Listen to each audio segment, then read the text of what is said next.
buenas tardes. ¿Cómo están? Muy bien, Bienvenidos. Pamela. Hola, bienvenidos a Hola. todos. Saludos en forma especial a quienes están conectados hoy día desde Argentina, Colombia, Ecuador, España, Honduras. Sean todos muy bienvenidos. Gracias, Pamela. Dado la situación que estamos viviendo, espero sinceramente que todos ustedes estén bien. Ya estamos más entusiasmados, estamos avanzando poco a poco en el desconfinamiento, así que les envío mis mejores deseos de bienestar a ustedes y a su familia. Para los que no me conocen, soy Pamela Andrade, gerente general de Familias Empresarias de Chile, donde nos enfocamos en conectar y potenciar a las familias empresarias que deseen fortalecer su estrategia de trascender a través de las generaciones. Si alguno de ustedes está interesado en conocer más sobre FEC, los invitamos a visitar y contactarnos a través de nuestra página web, fecchile.cl, o directamente al correo contacto@fecchile.cl. Hoy, Familias Empresarias de Chile quiere contribuir con este 17º webinar, Familias Empresarias, los secretos de la sucesión.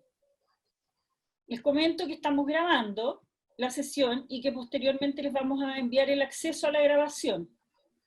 También que el webinar está planificado para durar 1 hora 15 minutos, con el fin de facilitar la mejor experiencia de todos durante su desarrollo. Voy a revisar brevemente algunas indicaciones sobre el uso de la plataforma en la cual estamos conectados, que es Zoom Meeting. Primero, en relación al micrófono, agradeceré que lo puedan silenciar. Esto es debido a que si no lo apagan, se escuchan ruidos y provoca mucha distracción. En relación al networking que se da en forma espontánea en la sala, les voy a agradecer si pueden identificarse con su nombre y apellido, de tal manera que podamos reconocernos, y sobre todo al momento de realizar las preguntas. Para esto, ustedes van a la ventanita donde está su imagen, y en la parte superior derecha van a ver 3 puntitos, ahí dice renombrar, y ahí ustedes pinchan y pueden poner su nombre y apellido. Al final de la exposición también vamos a dejar un espacio de 20 minutos para las preguntas, que serán rescatadas por nuestro moderador invitado de hoy día en esta sección, razón por la cual los invito a realizarlas activamente durante toda la presentación. Y eso lo pueden hacer en el chat que se encuentra en la parte inferior de su pantalla al centro. Bueno, quiero invitar a nuestro invitado de hoy. Él es Fernando Nogales. Él es asesor internacional de empresas familiares y conferencista, profesor invitado de varias universidades, escuelas de negocio y centros académicos en España e Hispanoamérica. Autor de varios libros de empresas familiares y coordinador de la colección de empresas familiares de Unión Editorial Madrid, Argentina y Colombia. Miembro del Consejo Consultivo de FEC. Doctor en Sociología, Universidad Pontificia Salamanca, doctorando en Economía de la Universidad Rey Juan Carlos de Madrid, máster en Economía de la Escuela Austriaca, licenciado en Psicología, Universidad de Sevilla, y diplomado en Alta Dirección, Administración de Empresas, Marketing y Recursos Humanos, de ESADE, Barcelona. Tengo el privilegio de dejar con ustedes a Fernando Nogales, que además nos acompaña desde España, donde son las 11:04, por lo que le agradecemos además su esfuerzo horario, Fernando. Muy bienvenido. Ahora, si deseas, puedes compartir tu pantalla. En primer lugar, mi gratitud a la FEC, que era lo que estaba comentando, que nos había, perdonad, porque ha habido aprovecho, ¿no? Es decir, aquí en España son las 11 y habíamos quedado a las 12, pero había un cambio de hora en Chile, ¿no? Y yo no me percaté de ello, ¿no? Bien, mi gratitud a la FEC, por lo que es una organización de desarrollo de empresas familiares de todo Chile, posiblemente de las más dinámicas de Hispanoamérica. Mi gratitud que está llevando y capitaneando, diríamos, esta organización, la FEC. También, personalmente, mi gratitud a Pamela, que se desvive por la buena organización, digamos, pues que tenga en alguna medida todos los webinarios que está desarrollando, ¿no? Bueno, mirad, yo voy a hablaros de la sucesión y comentaros un poco mi experiencia. Yo empecé a trabajar con las empresas familiares en el año 90 y ahora estamos en el 20, ¿no? Bueno, pues en estas 3 décadas, para mí, posiblemente de todos los trabajos que hago con las empresas familiares, la sucesión siempre me atrajo mucho, siempre me cautivó, ¿no? Y a finales de la década de los 90, ya 7 aproximadamente, pues quería ya empezar a hacer una pequeña investigación, aunque fuera a nivel particular, sobre el éxito de las empresas familiares. ¿Cuáles eran un poco las claves de ese éxito, ¿no? Porque indudablemente,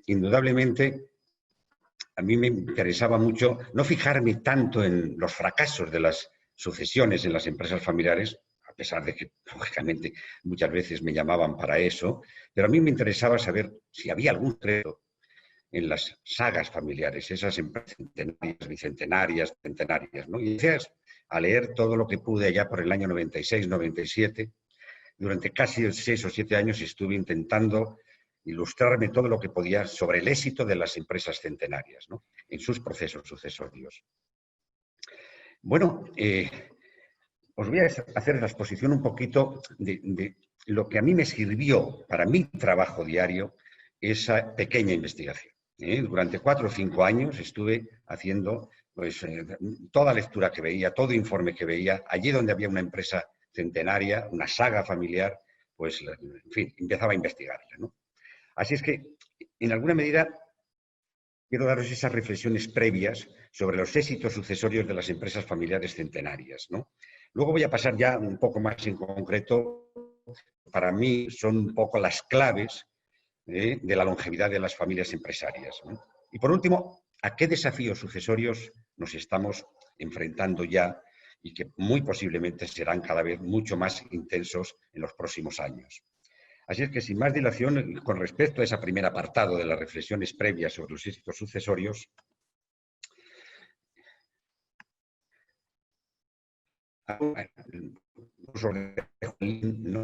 sobre un mapa de las empresas más antiguas del mundo. Si os metéis ahí en esa web, veréis que en los 5 continentes pues hay muchísimas empresas de las que parece. Yo tengo más o menos controladas alrededor de 600 empresas solamente en Europa de más de 500 años. Solamente en Europa. Y algunas de más de 1000 años. Y en el resto del mundo, bueno, pues lógicamente también hay empresas centenarias y milenarias, ¿no? Y la pregunta vuelve, cuando yo veía esta información decía, bueno, ¿y dónde está el secreto de estas empresas familiares centenarias y bicentenarias y tricentenarias, ¿no? Bueno, pues cuando me empecé a investigar qué cosas eran importantísimas para estas empresas familiares centenarias, la primera cosa que era importantísima y una variable que era un denominador común era la sucesión. Para ellos era una constante de atención familiar. Se hiciera lo que se hiciera en esas empresas familiares, una reunión familiar, una asamblea familiar, un consejo de familia, una reunión de directorio, cualquier cosa que se hiciera importante en las empresas familiares, el tema sucesorio estaba, digamos, siendo importantísimo. ¿Cómo afecta esta reunión? ¿Qué temas vamos a tocar? ¿Qué es la impresión de los sucesores de esta empresa familiar? ¿Cuál es la repercusión que tendrá? Y eso lo he visto en todas las sagas familiares. La sucesión es una constante de atención familiar. Otro tema muy importante que vi es que es un hecho trascendental en la historia de la empresa familiar. Cuando digo trascendental, lo digo literalmente. La sucesión es el hecho que tiene más trascendencia para esa familia empresaria. Lo que yo he conocido en mi experiencia real es que, y he visto, es que la mayor parte de las empresas familiares que desaparecen porque en alguna de esa generación la sucesión falló. En esa generación en donde la sucesión falló, en esa generación la empresa familiar desapareció. En los casos que yo he conocido, en casi todos. Hay alguna excepción. Por tanto, es un hecho trascendental. Y lo tienen las sagas familiares, lo tienen como una cuestión trascendental. Y lo tienen enormemente cuidado. Y esto sí que me sorprendió porque no lo conocía hasta que yo hice esta investigación, es un hecho político por excelencia, familia empresarial. Hecho político por excelencia. Voy a hablaros de esto posteriormente, porque se olvida, porque no se tiene en cuenta. Se tiene en cuenta el itinerario de carrera profesional, se tiene en cuenta la validación y evaluación de ese proceso sucesorio de profesionalización de los sucesores, pero no se tiene en cuenta como hecho político. Y toda familia tiene su política familiar. Otro tema importante es que en las sagas familiares suceden de manera reiterada algunas características que son esenciales. Yo detecté en todas ellas dos características. Hablaré ahora de ellas. En todos los sucesores esas dos características están presentes. Todas esas empresas familiares centenarias tienen comité de sucesores. Y los comités de sucesores funcionan como órganos de gobierno, con la misma formalidad, con la misma profesionalidad. Tienen voz y voto, no para todas las cosas, los sucesores, pero funcionan como de un órgano de gobierno se tratara. Daría solamente esto para otra conferencia. El funcionamiento de los comités de sucesores de las empresas familiares centenarias. Los sucesores lo son cuando han conseguido que sus propios modelos de liderazgo son aceptados por la familia. Esta es otra de las cuestiones importantes que no sabía. Se puede hacer un buen itinerario de carrera, por parte de ese sucesor, tener una experiencia en otras empresas en el extranjero antes de ponerse en el cometido, en la función de sucesor. Si el modelo de liderazgo no ha sido aceptado por la familia, esa persona no es sucesora. Tal vez forme parte de una manera muy importante en los órganos de gobierno. No será el sucesor. Esto también me llamó la atención. Estoy hablando de finales de los 90, ¿no? Cuando hice esta investigación y principios de este siglo. Los sucesores lo son, la sucesión exitosa implica un acuerdo en la coyuntura familia, empresa y propiedad.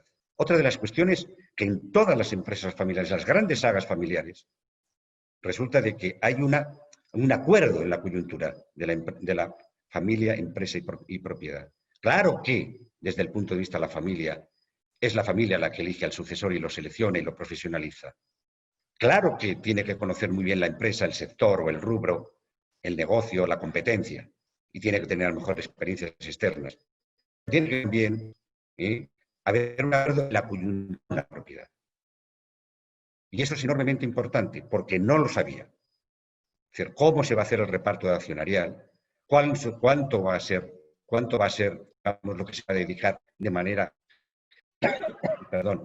reiterada a las inversiones, cuánto de los socios van a ser en alguna medida importantísimos para la elección de los sucesores, cómo se van a gestionar los patrimonios familiares, qué cantidad de reservas van a tener las empresas como reaseguramiento ante las crisis.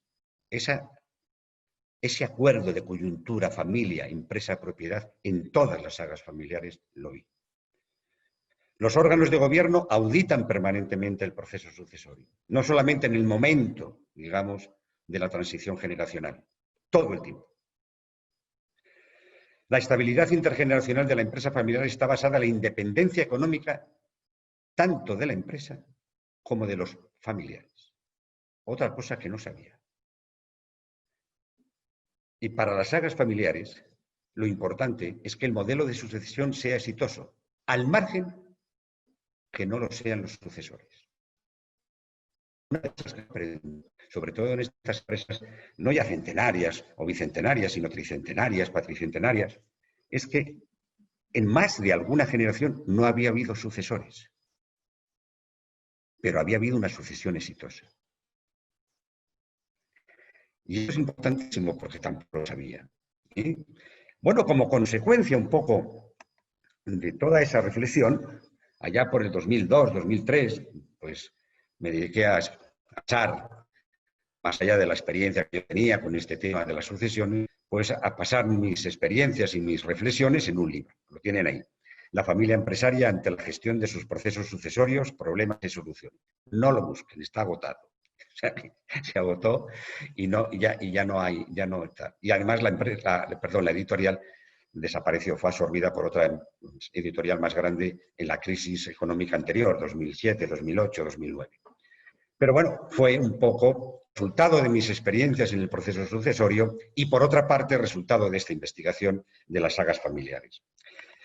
Bueno, pues vamos un poco a ver una de estas claves que hacen que las familias empresarias sean grandes empresas familiares, no por su extensión, por su dimensión, sino por su duración. Y ahí tenéis unos ejemplos que, como los metéis en Google y veis, pues muchos de ellos también, ¿no? Kongo-gun, Japón, fue fundada en el 578, va por la 41 generación ya. Hoshiki Ryokan va por 40 generaciones, fue creada en el 718. Chaté de Boulogne, en Francia, se creó en el año 1000, lleva por 31 generación. Fonderia Pontificia Marinelli, en el año 1040, 28 generaciones. Barovier Toxo, que son dos empresas familiares italianas que se fusionaron allá por los años 20 del siglo pasado. Se fundó en el 1291, 20 tantas generaciones ya, 20 generaciones, perdón. Hotel Pilgrimhaus de Alemania, se creó en 1304, 20 generaciones. Bueno, y como estas, pues hay muchísimas, ¿no? Más. La pregunta es, ¿estas empresas familiares, estas familias empresarias son superdotadas en conocimientos, en experiencias, ¿cómo es posible que estas empresas familiares, estas familias empresarias bastante normales hayan podido tener el éxito sucesorio intergeneracional para llegar a tener esta clase, diríamos, de duración y esta clase, diríamos, de éxito? Bueno, posible en investigación, a mí lo que me ayudó más, porque lo tienen muy bien descrito históricamente, es la empresa familiar japonesa. También la tiene muy bien descrita algunos países europeos. El caso de Italia, por ejemplo, caso de Francia, por ejemplo, caso de Alemania, por ejemplo, tienen muy bien descritas las historias de las sagas familiares, muy bien descritas. Pero me llamó más la atención porque tiene un recorrido, digamos, instrumental y estudiado por épocas, la época preindustrial, la época industrial, la época postindustrial en la que ya estamos en este momento, y tiene muy bien descrito los procesos de éxito sucesorio en las sagas familiares. Y yo no conocía ni sabía lo que significaba la palabra zaibatsu, ¿no? Grupo financiero. ¿Y cómo se creaban los zaibatsu? Bueno, pues, aquí, por ejemplo, este tema. Hay un poco a la izquierda arriba cómo empiezan estas sagas familiares. La pareja pues crea una empresa como casi siempre en cualquier parte del mundo, ¿no? Y una generación más tarde, una de las características de los zaibatsus es que se convierten, diríamos, en grandes tendencias para sus hijos en tanto en cuanto creación de empresas familiares.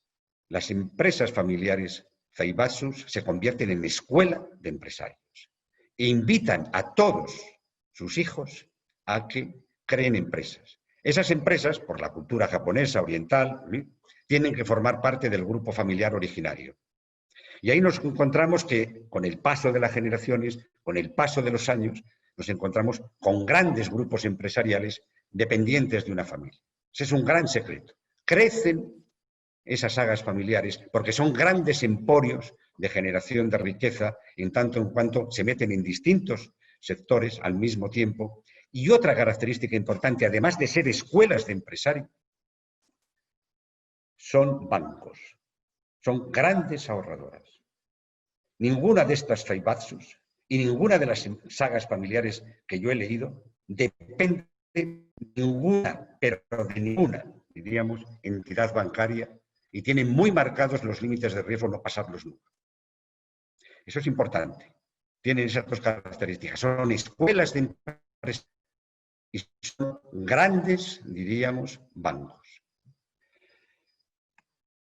Aquí es un ejemplo de Eiresu, que como los famosos zaibatsus, cuando perdió la guerra, la Segunda Guerra Mundial, la perdió Japón, lógicamente habían logrado tal cantidad de éxito los zaibatsus que cuando los americanos pues vencieron a Japón, prohibieron los zaibatsus. Y se quedaron solamente en grandes bancos, pero ya no como empresas familiares. De todas maneras, como diría el dicho, ¿no? Allí donde mucho hubo, algo queda. Y ahora ya no es exactamente esa prohibición, y han vuelto a resurgir viejos zaibatsus a través de los que eran los keiretsus que después fueron permitidos por los americanos. Ahí tenéis el ejemplo de Japón, de una estructura de keiretsus que era exactamente la misma que la de un zaibatsu. Y os pongo el ejemplo a la derecha de Mitsubishi, ¿no? Corporation, ¿no? Pues ahí tenéis Mitsubishi Industrias, Mitsubishi Ban, Mitsubishi Eléctrica, Mitsubishi Transporte, Mitsubishi Banking, en fin, toda una estructura con un conglomerado que puede ser cada uno de estos zaibatsus o keiretsus alrededor de 500 y 1000 empresas, digamos, dependientes de ese grupo familiar. Mitsubishi era un zaibatsu que ha trascendido después de los keiretsus y que se ha vuelto, digamos, a recomponer como zaibatsu. Bueno, esto es enormemente importante, ¿eh? Para la trascendencia de las empresas familiares. Y ahora nos metemos más un poco en el aquí y ahora, ¿eh? Después de esta historia que os he comentado de las sagas, en lo que son los éxitos de su continuidad intergeneracional.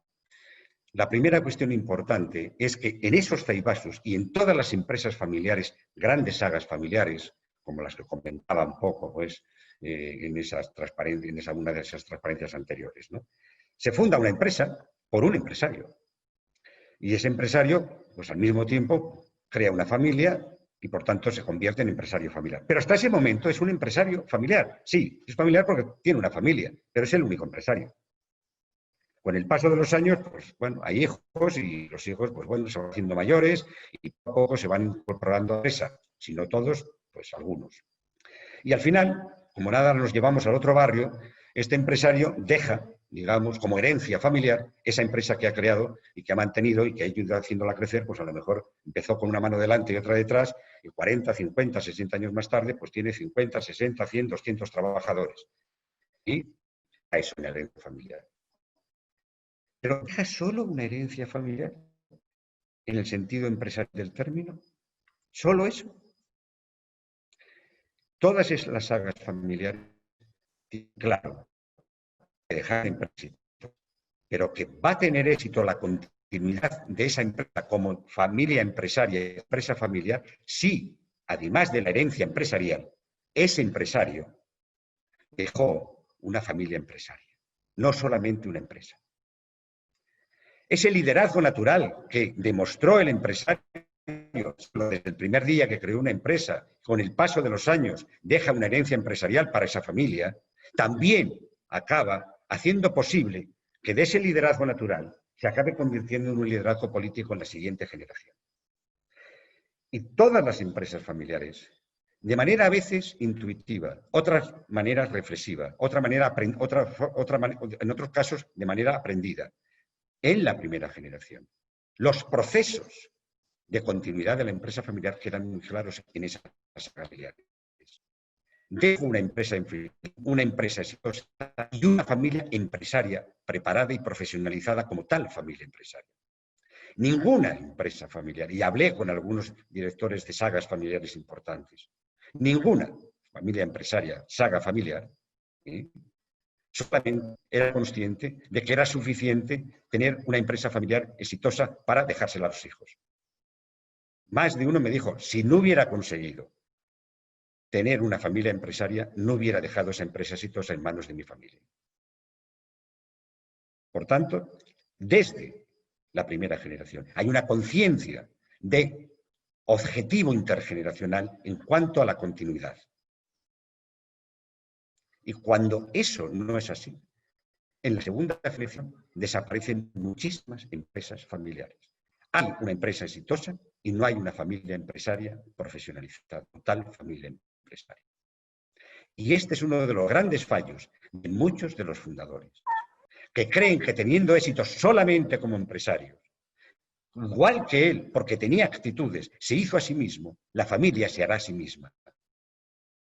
Se hará o no se hará, pero responsabilidad y conciencia de que eso debe de también pasarse a la segunda generación, porque si solo se pasa la empresa, es posible que no pase de la segunda generación.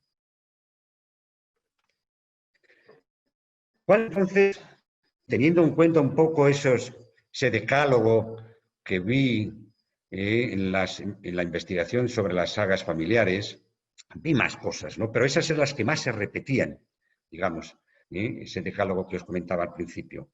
¿Cuáles son las claves del proceso sucesorio? Funciones varias. Para mí son 4. Por una parte, hay pactos de política sucesoria muy claros. Y es, además, lo más importante para el éxito intergeneracional. Después es importantísimo que haya una serie de funciones claves, esenciales, en todo sucesor. Ahora hablaremos de ello. Tiene que haber, lógicamente, unos itinerarios de profesionalización de los sucesores muy, digamos, claro en cuanto a los contenidos, en cuanto a las formas de profesionalizarse y la evaluación de estas formas para los órganos de gobierno. Pero todo esto que son instrumentos y políticas, también en esas sagas familiares, tienen éxitos intergeneracionales porque todas esas cosas, todas estas 3 cosas, se hacen en contextos de aseguramiento también muy claros. Y esta última parte daría para otra conferencia. Pero, por irnos a la primera parte, políticas, pactos de políticas sucesorias, cuando hablo de pactos de políticas sucesorias, los consejos de familia son los responsables de decidir quién va a ser el sucesor. No son los únicos en poner condiciones, pero son los responsables de decidirlo. No los deciden los consejos, los sucesores, no los deciden los directorios, los deciden los consejos de familia, porque representa a la familia empresaria. ¿Y cuáles son esas políticas sucesorias? Algunas importantes que vi en más de centenarias. Tenían que decidir, ¿va a haber un sucesor o más de un sucesor? Esto es un tema de política familiar. Algunas de las empresas familiares centenarias empezaron no siendo familiares, eran de 3 socios. ¿Ponemos solamente un sucesor o un sucesor por cada uno de los fundadores de esa empresa que eran socios pero eran familia? Puede ocurrir en algún momento de la historia en una empresa familiar haya una alianza e incluso una fusión. ¿Va a haber un sucesor o va a haber 2 sucesores? Es un tema de política familiar. Lo mismo podríamos decir, ¿va a ser el sucesor de la misma rama que el anterior o va a haber una sucesión? Los sucesores van a ser por una rotación de ramas familiares. ¿El sucesor va a ser de cualquier rama o va a ser de la rama que tiene mayoría accionarial? ¿El familiar sucesor va a ser consanguíneo o puede ser político? Y había más cosas, ¿no? Pero esto está escrito en los protocolos, esto está escrito en los acuerdos de accionistas o documentos similares. Además, incluso a veces, en Japón está en los estatutos de las sociedades, en las sagas familiares, no en todas, pero en bastantes. Otro tema que tiene que ver con las políticas sucesorias son los órganos de gobierno coordinan y evalúan los itinerarios de carrera profesional. Definición del perfil del sucesor para afrontar desafíos familiares. ¿Qué clase de familia tenemos? ¿Tenemos una familia muy conflictiva? ¿Tenemos una familia muy cohesionada? ¿Tenemos una multifamilia porque somos, digamos, de varias familiares? Se casó 2 o 3 veces y tiene hijos con la primera, con la segunda. ¿Cuál es el perfil de esa familia? ¿Cuáles son los desafíos de esa familia? Y desde el punto de vista de empresa, ¿cuáles son? ¿Cuál es el perfil de empresa? ¿Cuáles son los desafíos que tendrá que enfrentarse esa empresa cuando el sucesor se haga cargo del testigo? Esa definición la definen los órganos de gobierno. Y es una política sucesoria que es fundamental.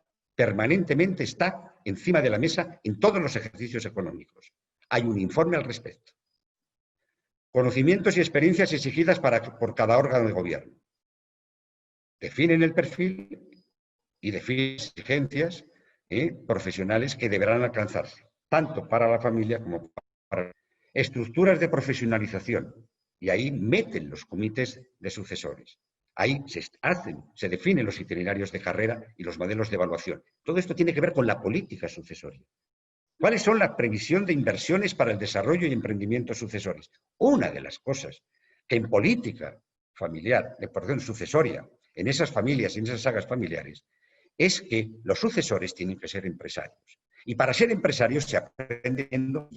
Es una característica muy importante.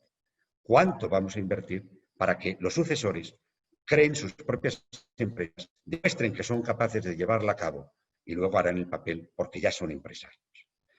Bueno, son políticas que hay que definirlas. Tienen previstas alternativas sucesorias antiimponderables que pudiesen ocurrir a los sucesores por incapacidad o muerte. Luego hablaremos un poco de esto también. En casos que pudiera ocurrir por incapacidad o muerte, ¿existe políticamente la posibilidad de que vuelva el predecesor? Porque siempre pensamos que el predecesor es que, por desgracia, porque es mayor, porque, en fin, pues se nos va y muere. Ya, pero a veces muere el sucesor y el predecesor sigue viviendo, aunque ya no ejerza esa función. En casos de esos, ¿podría volver? Un tema de política. A lo mejor no. ¿Cómo se hará la reelección y preparación del siguiente sucesor?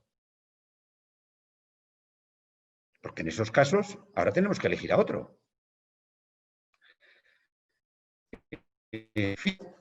Pues Agnelli, el actual sucesor, es como consecuencia de que el que estaba previsto y el predecesor, el último Agnelli, tuvo que volver y hacerse cargo porque al sucesor que ahora hay, cuando fue elegido, tenía 18 años. Y en la familia Agnelli, su protocolo dice que para ser sucesor, como mínimo, se necesita una preparación durante 10 años. Y un control por parte de los órganos de gobierno y bla, bla, bla, bla, bla, bla.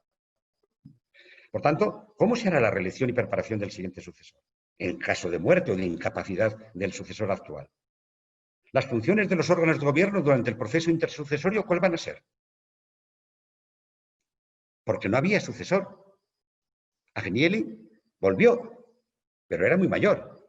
Y 10, 15 años más tarde, bueno, pues era mucho más mayor. ¿Cuál era la función de los órganos de gobierno hasta que el nuevo sucesor se hiciera cargo del testigo?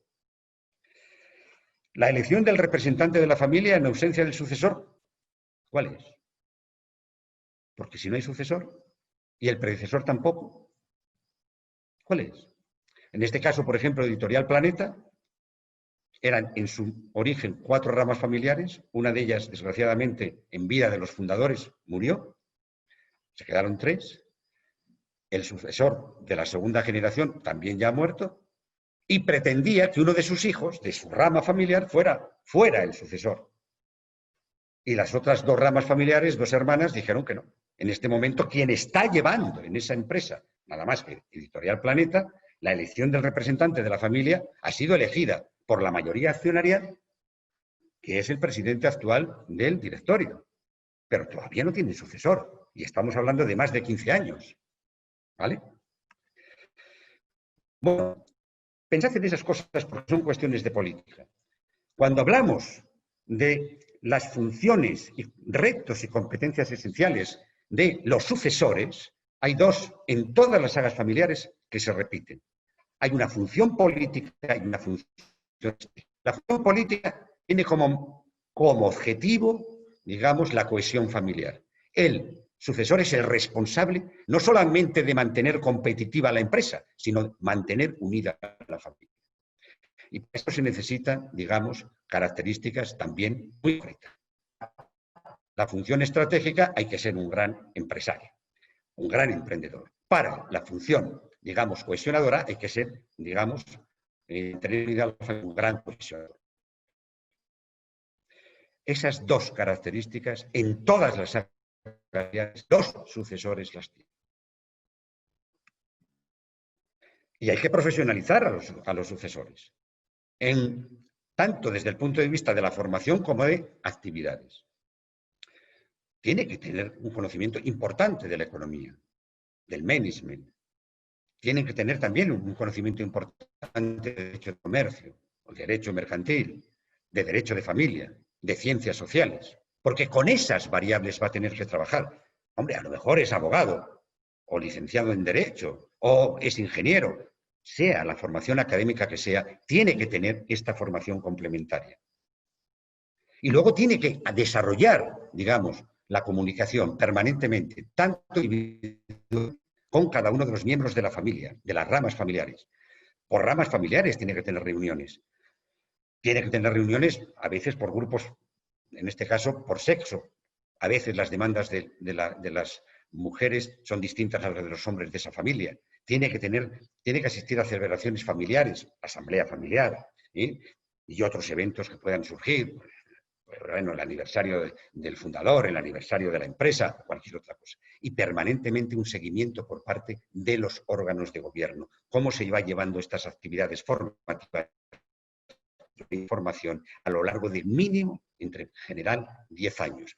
A veces es menos porque las circunstancias no queda más remedio. Pero se procura que entre 5 y 10 años dure la formación con estos contenidos y con estas actividades del sucesor. ¿Qué hace cada uno de los órganos de gobierno a la hora de evaluar el proceso de formación de experiencia de los sucesores? El equipo de gerencia transmitirle al sucesor los conocimientos clave de la empresa. Es el que, en la medida, tiene que pasar un año por ser un adjunto a la gerencia. No ser adjunto a gerencia. El directorio, transmitirle los conocimientos pertinentes de los mercados, de la competencia, tanto de productos como de empresas, llevarle a las ferias internacionales, en fin, y nacionales. El Consejo de Familia es el responsable del histórico de la familia y de ayudarle a la comprensión de las distintas culturas familiares que van generándose con cada generación, con cada rama familiar. Eso es, digamos, el objetivo fundamental por parte de lo que son las tareas de gobierno en cuanto al seguimiento y la evaluación de los sucesores. Se hace un constante aseguramiento. Voy a poneros solamente un par de reflexiones. Una de las cosas que me sorprendió de las empresas familiares exitosas, centenarias y bicentenarias, es que no trabajan con 3 círculos, trabajan con 4. Las empresas familiares son independientes económicamente de cualquier banco o de cualquier entidad financiera. Pero es que los familiares también procuran que sean independientes de la dependencia de la empresa. Por supuesto, los que trabajan en la empresa cobrarán, como cualquier otra persona no familiar, el sueldo, el salario y, por supuesto, si son accionistas, pues recibirán, digamos, el monto de participación que se haya decidido repartir para los accionistas. Pero se les procura por todos los medios que en el caso de que la empresa pudiera entrar por circunstancias, incluso en quiebra, no hubiera ninguna dependencia del exterior, ni tampoco los familiares dependieran de ella. Por tanto, hay un desarrollo importantísimo de la formación en patrimonios familiares. Unos que tienen que ver con la familia, que se llaman a veces de manera lo tienen y hacen, digamos, pues lo meten en fondos indexados o otra clase, digamos, de fondos. Otros son activos financieros empresariales. Las reservas que se quedan en la empresa tienen que ser rentables. Una cosa es que esté ahí y otra cosa es que no se estén rentabilizando. Y, por supuesto, puede tener activos privados y cada uno, pues, invertir aquí o allá. Se procura una formación en gestión de patrimonios individuales, por ramas familiares, por reservas de empresa, enorme. En los comités de sucesores es la gestión, la profesionalización, porque todos van a ser en algún día socios. La profesionalización, socios, la gestión de la propiedad, de sus ahorros, es enormemente. En ese contexto tienen éxito los procesos sucesorios de las sagas familiares. Y claro, otra cuestión es que no podemos asegurar nunca que vamos a tener éxito permanentemente haciendo todo bien. Os ponía ejemplos. Se ha hecho todo bien y resulta que, desgraciadamente, el sucesor, por cuestiones de muerte, por invalidez, por desmotivación, por causas legales, tiene que dejar esa responsabilidad. Los órganos de gobierno tienen que tener establecidos en los protocolos criterios de actuación ante estas, digamos, adversidades que pudieran ocurrir. Esto que es imprevisible, ¿no? Por tanto, ante ellos, no permitir que la empresa descanse solo en el sucesor. Anticipar lo antes posible la creación y profesionalización de los órganos de gobierno. Consensuar en el protocolo familiar los contenidos y procesos de actuación ante la interrupción del proceso sucesorio y prever la posibilidad de venta para nuevos inicios empresariales. O una de las características que vi con respecto al tema de la gestión patrimonial y la profesionalización de los patrimonios familiares es que en casi todas estas sagas familiares ha habido en alguna generación la venta de la empresa, por motivos X. Y de nuevo, como el ave fénix, renace, digamos, a lo mejor 5, 6, 7, 10 años más. Y con esa venta de la empresa, ese patrimonio vuelven de nuevo a relanzarse. Eso es muy característico de más de las sagas familiares que yo había o creía, ¿no? Aquí, y termino ya, digamos, desafíos nos vamos a ir enfrentando a partir de ahora. Para mí el primer desafío es que la familia empresaria debe de tener muy claro que debe transformarse en escuela de empresarios. La educación de sus herederos en la empresarialidad no es delegable. Y para eso hay que hacer inversiones y planes de educación para todos los familiares. Es curioso que en muchas empresas no familiares haya un departamento de recursos humanos. Dentro del área de recursos humanos, un departamento de formación, y que esto no lo tengamos en las empresas familiares. Y delegamos esa formación en el Estado. Y el Estado ya sabemos cómo educa, contra la empresa, la mayor parte de las veces, contra el capitalismo, contra los emprendedores. Otro de los grandes desafíos es la convivencia de varias generaciones y modelos de familia. Yo cada vez que van pasando los años me estoy encontrando con estos desafíos. Redefinición de las relaciones intergeneracionales. Yo tengo cada vez más empresas familiares en donde vive el fundador, el sucesor ya se ha jubilado y ahora está la tercera generación. Y ahí nos encontramos además con distintos modelos de familia. Familias múltiples, familias extensas, familias nucleares, que tienen, digamos, pues circunstancias sucesorias muy complejas. Y ese es otro desafío. Otro desafío más es la internacionalización y el desarrollo de alianzas con otras empresas. La mayor parte de estas empresas sagas familiares, en alguna de su generación, en su momento histórico, han sido hábiles de definir su propio concepto. A veces todo el accionariado era de la familia. Otras veces metían a accionistas no de la familia. Otras veces generaban alianzas. Otras tipo Zaibatsu. Otras se vendían y creaban sociedades patrimoniales con las que se creaban nuevas empresas. Es enormemente importante. No vamos a tener un modelo de empresa familiar a lo clásico solamente, aunque este siga siendo mayoritario. La gestión profesionalizada de los patrimonios familiares, que es un poco lo que os comentaba, es otro de los temas muy importantes. Cada vez tenemos más problemas positivas por, digamos, políticas monetarias devaluadoras, por, digamos, el tema de los bancos centrales. Todo eso nos está obligando a gestionar muy bien los patrimonios familiares, tanto de los miembros de la familia, de las ramas familiares, como de la empresa y sus reservas.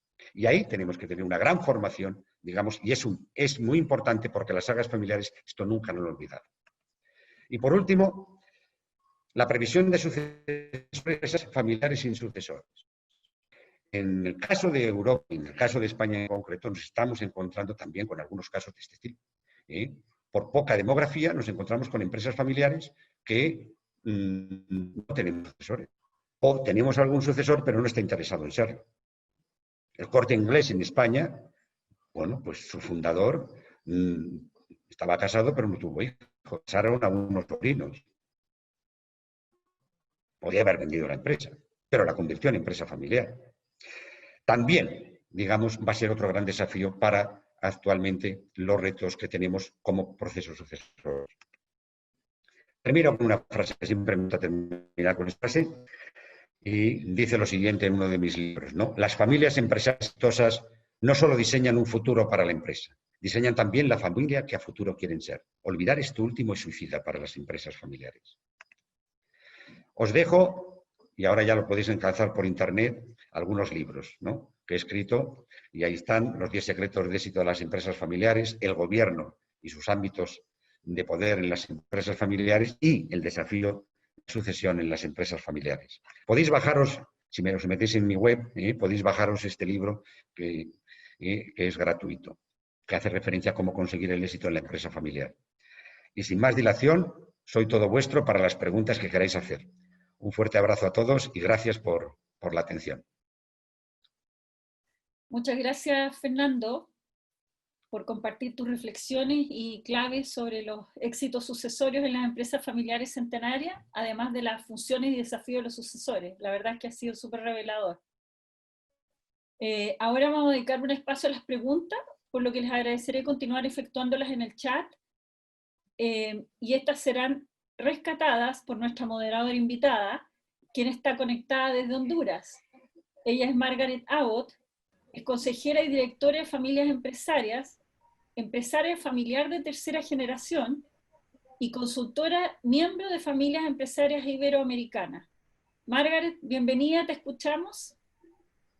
Muchas gracias, felicitaciones, qué interesante tu presentación. Hay muchas preguntas, Fernando, y la verdad es que para mí es un gran honor poder transmitírtelas, así que comenzamos por ahí. ¿Quiénes participan del comité de sucesores y a quién rinden cuentas? Fue la primera pregunta. Bien, el comité de sucesores... Fernando, tienes que dejar de compartir la pantalla. Vale. Eso, ahí sí.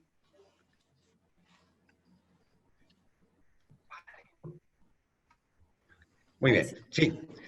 Muy buena pregunta. Bueno, Margaret, es un honor que estés aquí compartiendo esta exposición mía. Un abrazo muy fuerte. Bueno, es para mí la verdad. Vamos a ver. Los comités de sucesores funcionan. Mire, la semana de 2 semanas tengo con una empresa familiar, vamos a inaugurar el comité de sucesores. Bueno, en una empresa en Albacete, en una provincia que hay aquí en España. Que es primera, segunda generación. Pero es una familia compuesta. Hay ramas familiares. El padre tuvo una primera matrimonio y luego tuvo un segundo matrimonio y hay hijos de ambas partes y ahora se va a crear el comité de sucesores. Bueno, el comité de sucesores funciona como cualquier órgano de gobierno, desde el punto de vista formal y desde el punto de vista de la preparación. Hay un mes antes, se le manda un guión de trabajo, los propios sucesores mandan un guión de trabajo sobre los temas a tratar. En ese guión de trabajo hay propuestas de reflexión por parte de los órganos de gobierno.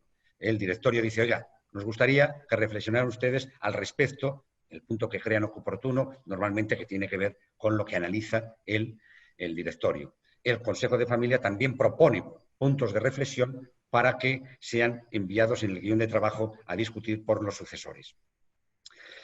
Se hace, digamos, de ese guión de trabajo, se levanta acta, como si fuera, digamos, un órgano de gobierno, y se pasa copia de la misma a los órganos de gobierno, sea directorio, sea Consejo de Familia. A veces, junta de accionistas. Depende del tema que se trate. Se discute, digamos, cuestiones que tienen que ver, lógicamente, con la sucesión. Dentro del comité joven asisten como invitados componentes del directorio y componentes del Consejo de Familia, aparte de los sucesores. Además de eso, si hay un proceso sucesorio en marcha y hay un tutor o hay, digamos, alguien que está llevando la evaluación del itinerario de carrera profesional del actual sucesor, por lo menos una vez al año, es decir, dentro del ejercicio económico, viene y hace un balance de cómo se está llevando el proceso de profesionalización del futuro sucesor. Fijaros un poco cómo funciona, ¿no? Y funciona con el mismo rigor que cualquier cualquier órgano de gobierno. Sí, es formalidad. Sí. Sí. No sé si hay más preguntas, que si no me enrollo y contesto no, solamente. Claro que sí. Contesto solamente a una. Hay una pregunta que dice, ¿cómo se conforma el Consejo de Familia para definir las políticas sucesorias cuando la propiedad de la empresa es de varias ramas familiares? ¿Cómo se conforma el Consejo de Familia? Sí. Para definir las políticas sucesorias, cuando la propiedad de la empresa es de varias ramas familiares.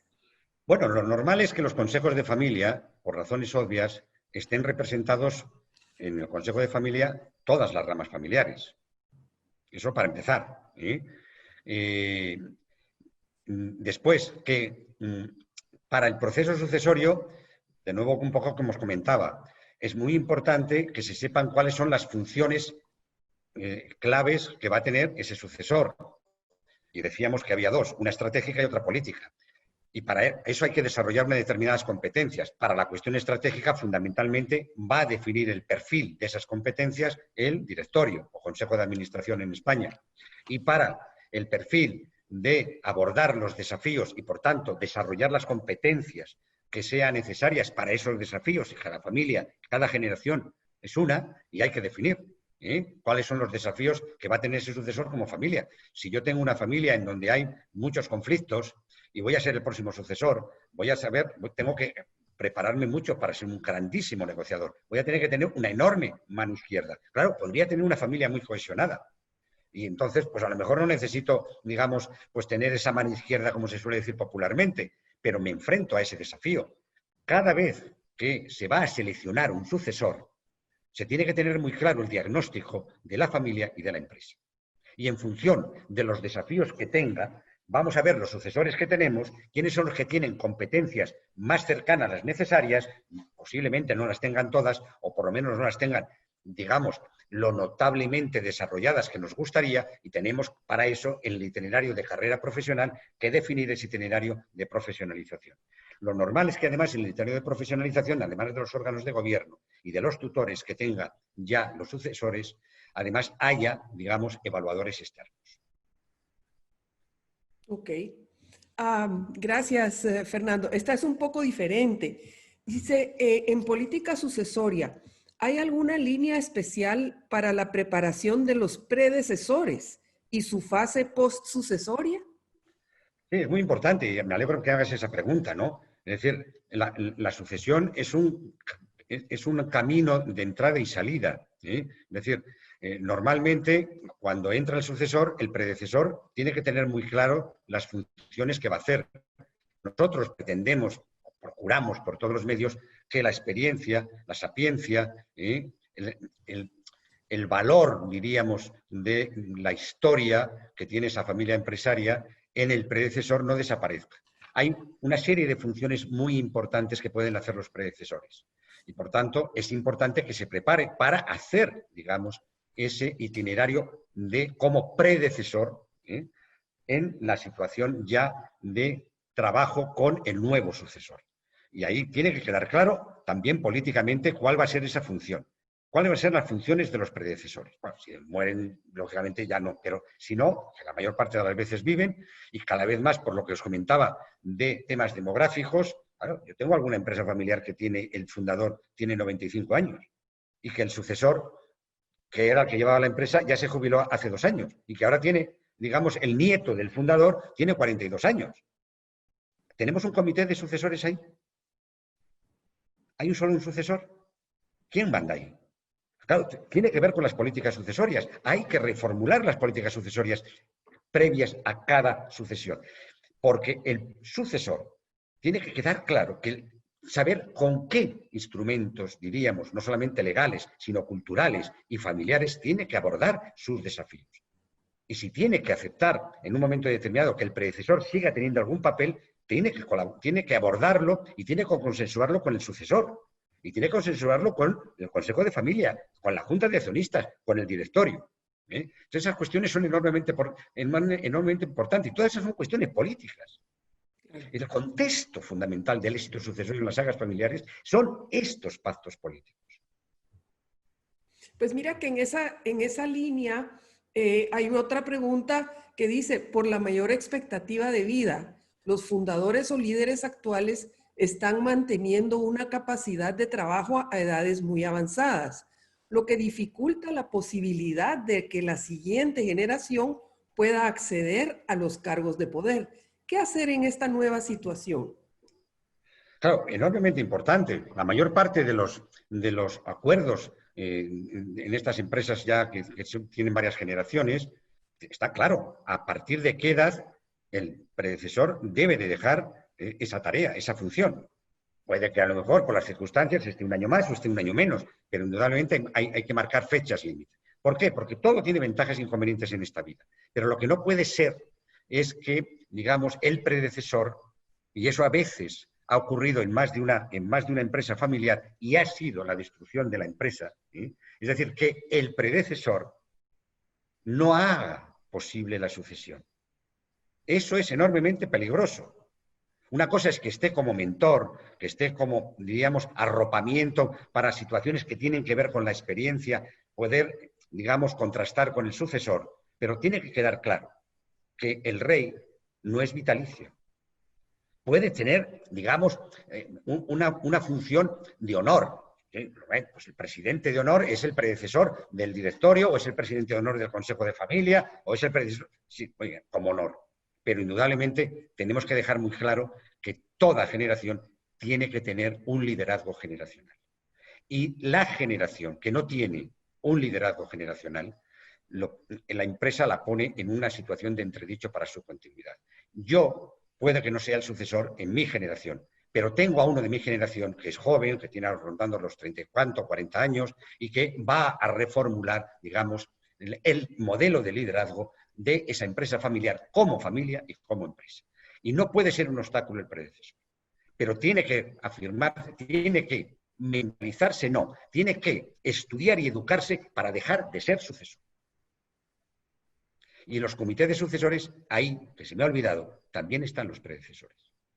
También están. A partir de aproximadamente 5 años previos a dejar la función de sucesor, forma parte del comité de sucesores.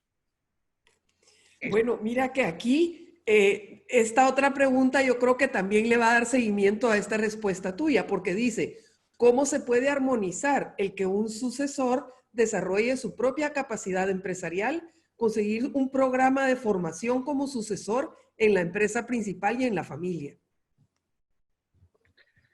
Bueno, un poco más o menos lo que he dicho antes, ¿no? Es decir, es muy importante, no sobra ningún talento en la familia. Como no sobra, lo importante es que, por un lugar, los haya y en segundo lugar, los reconozcamos todos los demás.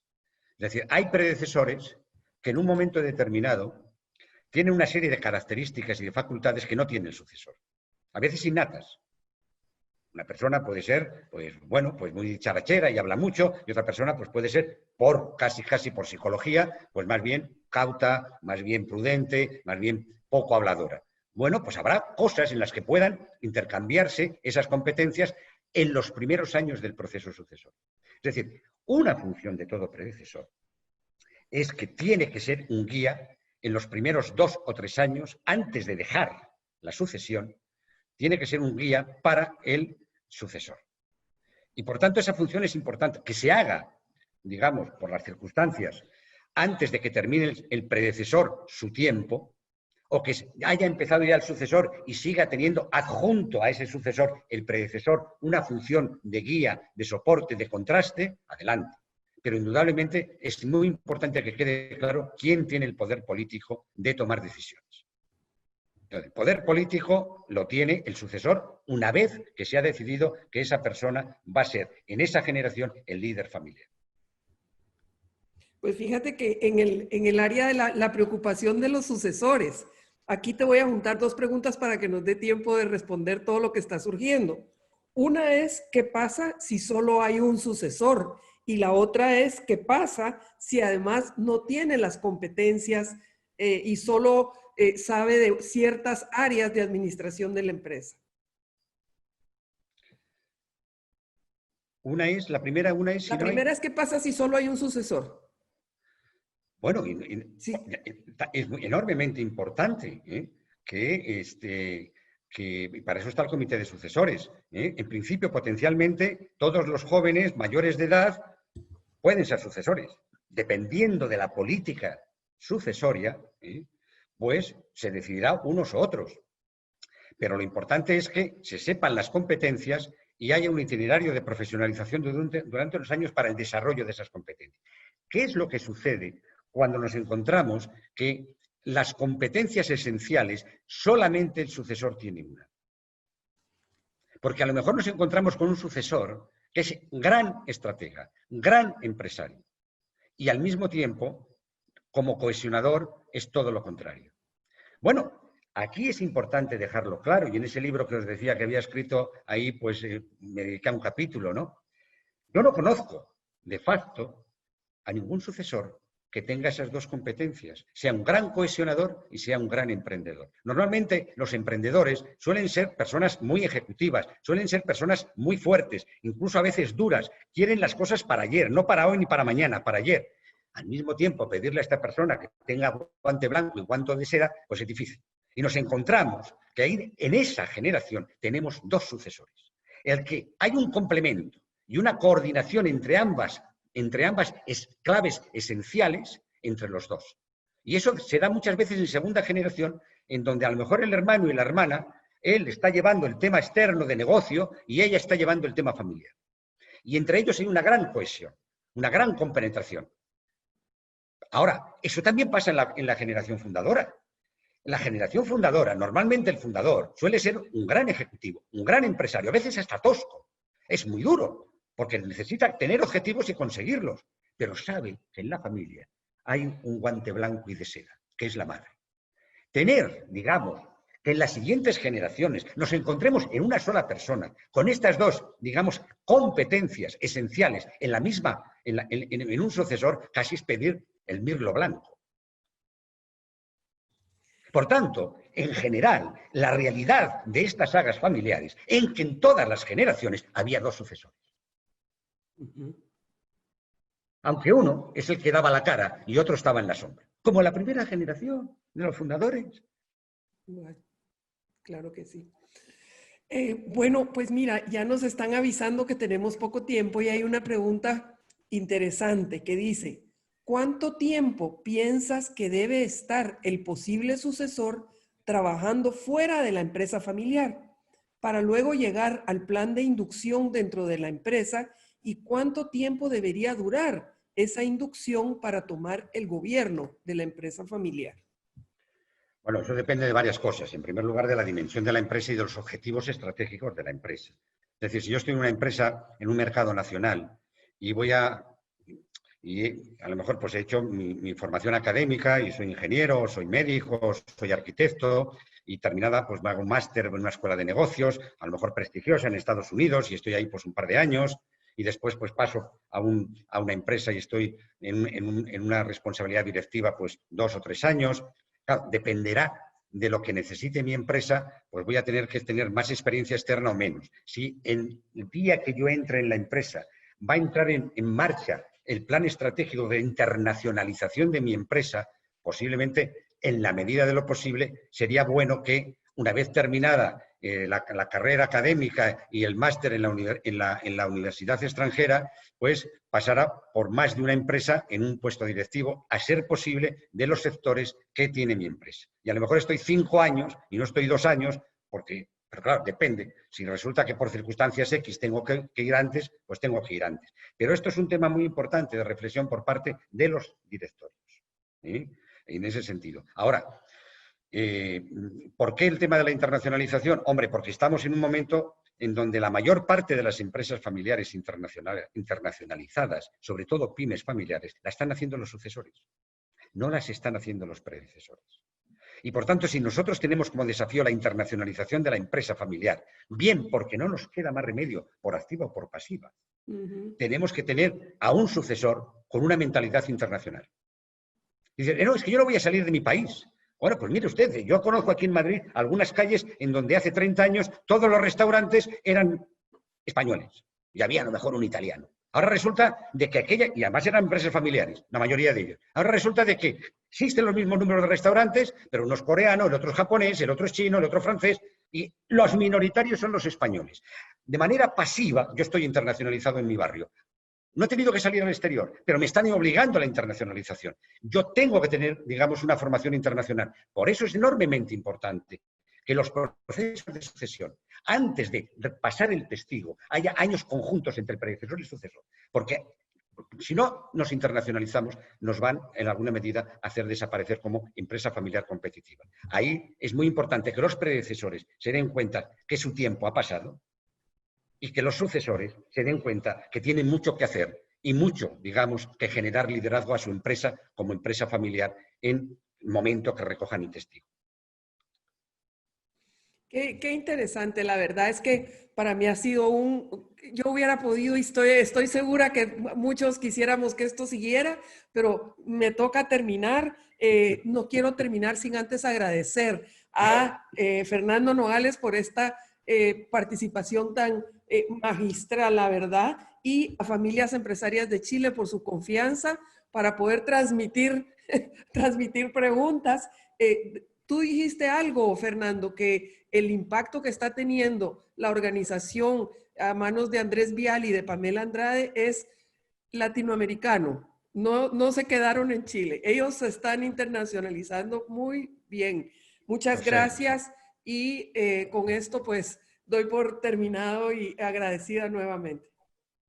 Muchas gracias a ti, Margaret. Un abrazo muy fuerte. Igualmente, Fernando. Muchas gracias, Fernando y Margaret. Ha sido muy enriquecedor escucharlo. La verdad, un placer, un honor. La ronda de preguntas y respuestas, la verdad que esto contó con gran participación, entusiasmo por todos los presentes en la sala. Ustedes vieron ahí cómo el chat se llenó de preguntas. Así que bueno, todo tiene que terminar, lamentablemente, y con el fin de respetar los tiempos, vamos a ir finalizando. Igualmente, antes de terminar, quiero contarles cuáles van a ser nuestras próximas actividades de FEC. Y el jueves 24 vamos a continuar conversando sobre este tema. Ya estaremos en forma exclusiva con los adherentes de FEC en un conversatorio sobre la identidad de la familia empresaria a través de los años. Y estaremos con la familia más antigua de Chile y las Américas, además de estar entre las 20 más antiguas del mundo, y la cual es miembro activo de FEC. También el jueves 1 de octubre a las 12 estaremos conectados con una charla interactiva con Servicio de Impuestos Internos sobre familia empresaria, reorganización patrimonial.